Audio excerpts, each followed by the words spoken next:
अंगद कहे जाऊ मैं पारा, जिय संशय कछु फिरती बारा।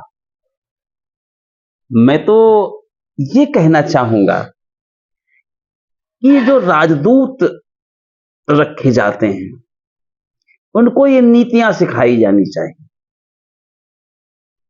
आपके यहां भी राजदूत हैं, देशों में राजदूतों की नियुक्ति होती है, बहुत बड़ा पद होता है ये। तो अब भगवान राम ने दूत भेजा। देखिए, युद्ध टालने की बहुत कोशिश की, बहुत प्रयास किया। जब लास्ट समय आया, ये हुआ कि बस कल युद्ध होगा, ये हुआ कि एक बार दूत भेजकर प्रस्ताव और संधि का, शांति का रखा जाए। बोले चलिए, कोई बात नहीं है। बोले कौन जाएगा? हनुमान जी कहा मैं। राम ने कहा बैठ जाओ। अभी एक बार गए हो, बहुत पीड़ा पहुंचाए वहां के लोगों को, तुम्हें तो नहीं जाना, अंगद को जाना। और अंगद, भगवान राम जानते थे कि अंगद में वो गुण हैं जो रावण को विचलित कर देगा, रावण को शांति के पथ पर ला देगा, रावण का आधा मनोबल ये खत्म कर देगा। इसलिए रावण अहंकार से नहीं डरता, रावण युद्ध से नहीं डरता। उसके मनोबल को तोड़ने के लिए अंगद को चुना कि अंगद तुम जाओ, आपको जाना है। अंगद पहले ही बता चुका था कि मुझे जाने में शंका है। अंगद कहे जाऊ मैं पारा, तो जिय संशय कछु फिरती बारा। क्योंकि अंगद के गुरु का श्राप है। अंगद और अक्षय कुमार, अंगद बाली का लड़का, अक्षय कुमार रावण का लड़का, दोनों एक साथ एक गुरुकुल में पढ़ते थे। अब आप कहेंगे राक्षस का लड़का? हाँ, ये दोनों एक साथ गुरुकुल में पढ़ते थे। अंगद और रावण के लड़के अक्षय कुमार और अंगद दोनों साथ साथ पढ़ा करते थे। तो जब देखो तब अक्षय कुमार को अंगद पीट दिया करता था, मार दिया करता था। इस बात को गुरुजी ने बहुत समझाया, बहुत बार कहा, लेकिन नहीं मानता था। वो कहते मैं राजा का लड़का, वो कहते मैं राजा का लड़का। राजा तो दोनों थे ही। तो भाई बाली का लड़का अंगद है, तो बाली रावण से कम नहीं था। आप जानते होंगे बाली के विषय में। खैर, जैसे ही ये हुआ कि ठीक है बाली तुम जाओ, तो गुरु महाराज जी ने ये कहा था कि अगर अक्षय कुमार तुमको एक घूसा मार देगा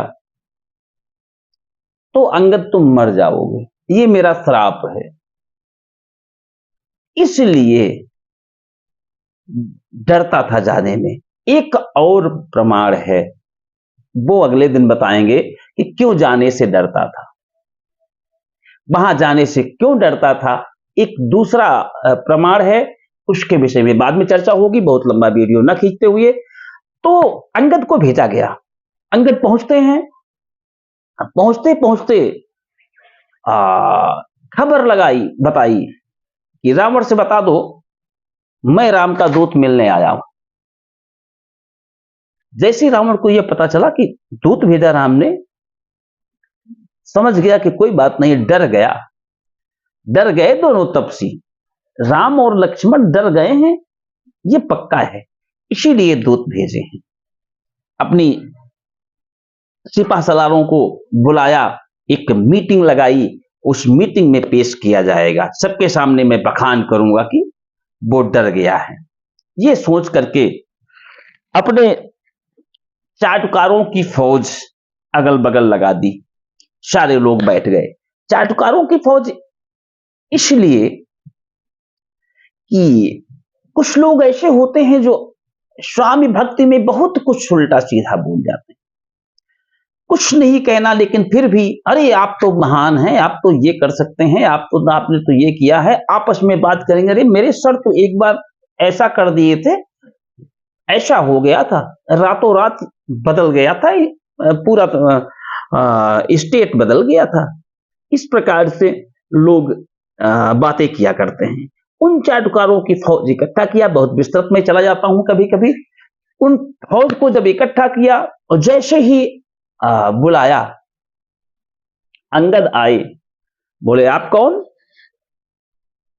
अंगद ने कहा मैं बाली का बेटा अंगद। रावण ने कहा कौन?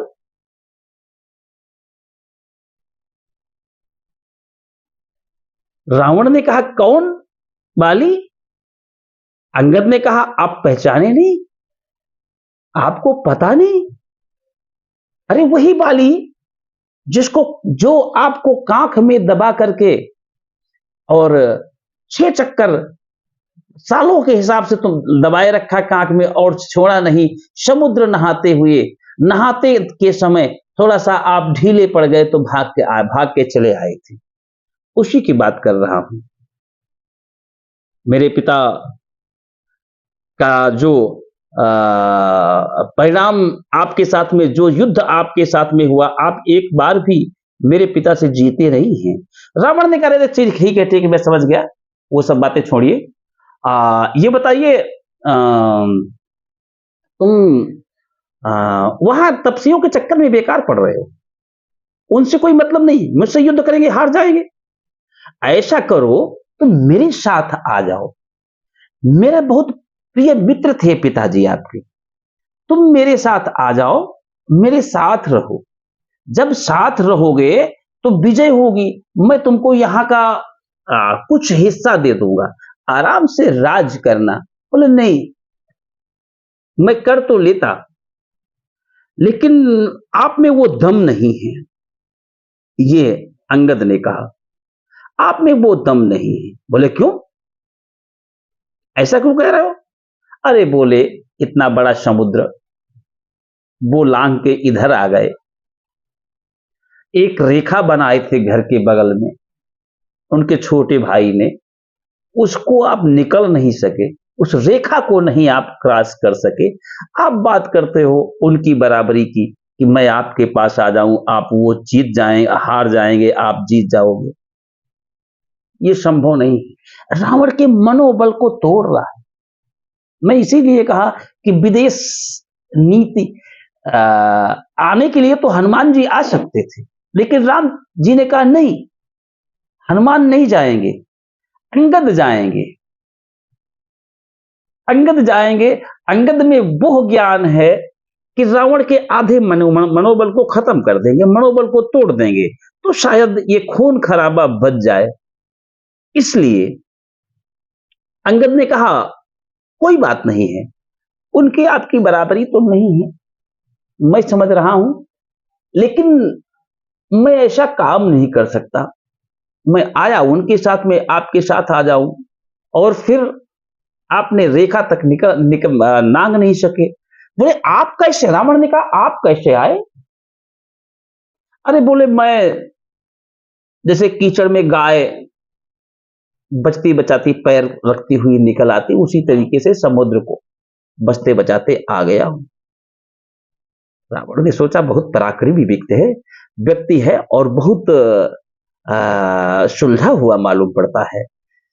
बोले कि कोई बात नहीं, ये सब बवाल छोड़ो, तुम अगर आ सकते हो मेरी तरफ तो बताओ, आप मेरी तरफ हो जाओ, वहां से कोई मतलब नहीं है।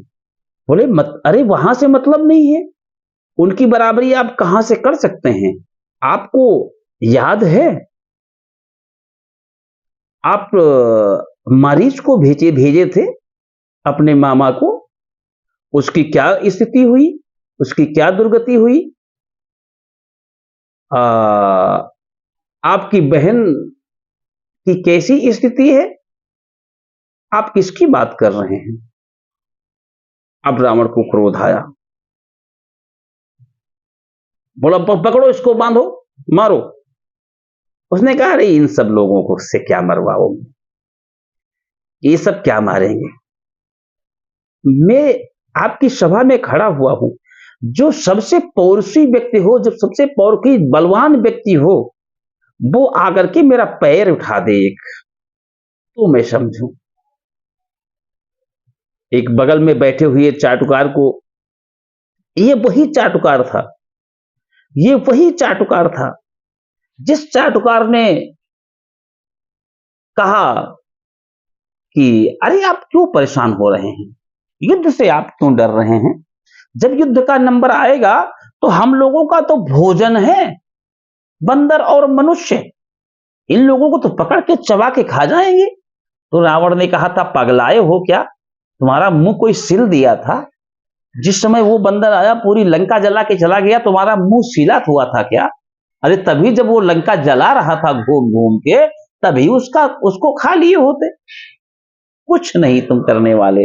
वही चाटुकार से कहा कि जरा जाइए, उठाइए पैर इसका, कहा उठा के पैर फेंक दो जहां वो दोनों तपसी हैं उनके पास गिरे जाकर के। वो गया, बहुत ताकत लगाया, बहुत इधर उधर हिलाया, उसका पैर नहीं हिला।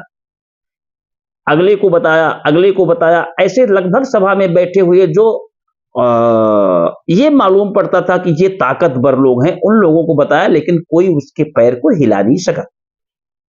जब अंगद के पैर को हिला नहीं सका तो रावण खुद उठा कि मैं इसको उठा के फेंक देता हूं। जैसे ही रावण झुकता है पैर पकड़ने के लिए, वैसे अंगद पैर हटा लेते हैं, बोलते हैं मेरे पैर पकड़ने से आपका कल्याण नहीं हुआ। अब यदि आप कल्याण अपना चाहते हैं तो उनकी शरण में चले जाइए, अब भी है, अब भी रास्ता है, अब भी आपकी बचत हो सकती है, क्योंकि वो आपकी बात को मान जाएंगे। और यदि इतना नहीं कर सकते हो तो ये पक्का है कि आपकी मृत्यु निश्चित है, मृत्यु आ चुकी है। ठीक है मैं चला, कहते हुए अंगद वापस चले आते। बहुत लंबा वीडियो न खींचते हुए मैं सिर्फ इतना कहना चाह रहा था कि दूत जो भेजा गया, दूत ऐसा भेजा जाता है कि अगले देश में अगर पहुंचे तो वहां का मनोबल पहले से डाउन कर दे कि आप हैं ठीक है, लेकिन आप अगर इस हिसाब से ये समझे, भारत से कई बार कहा गया, कई बार लोगों ने उकसाया, तो भारत ने सीधा सा जवाब दिया कि मैं शुरुआत नहीं करूंगा, युद्ध की शुरुआत मैं नहीं करूंगा। हां, यदि शुरुआत कोई करता है तो अंत मेरे द्वारा किया जाएगा। बहुत बड़ी बात है। ठीक है, नमस्कार सभी को, प्रणाम।